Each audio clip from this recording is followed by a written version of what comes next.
Ben ritrovati con l'informazione flash di New Sicilia.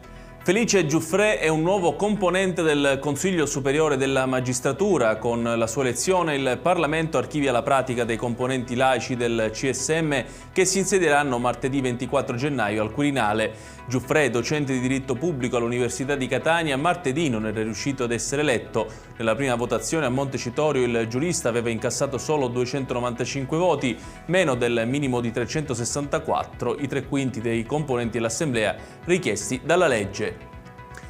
La famiglia di un boss mafioso all'ergastolo e al 41 bis gestiva, sulla base delle indicazioni del detenuto, una rete di imprese che erano state confiscate. Questo quanto emerso dalle indagini che hanno portato la direzione investigativa antimafia a eseguire questa mattina nel territorio della provincia di Messina un'ordinanza di misure cautelari nei confronti di 6 componenti del nucleo familiare di un esponente del clan mafioso dei Barcellonesi indagati del reato di intestazione fittizia aggravata dal metodo mafioso.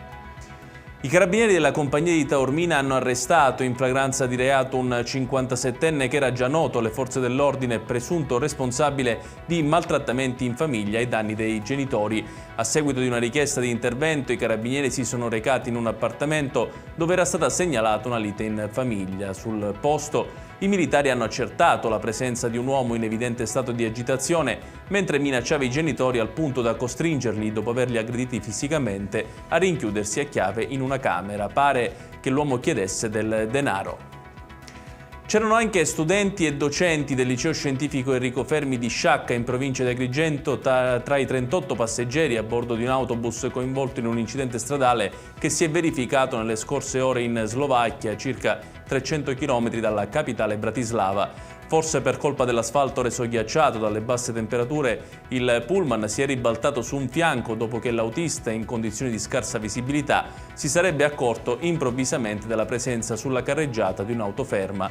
Fortunatamente non si registrano feriti gravi. Ed è tutto per questa edizione. Il prossimo appuntamento col TG Flash alle ore 14.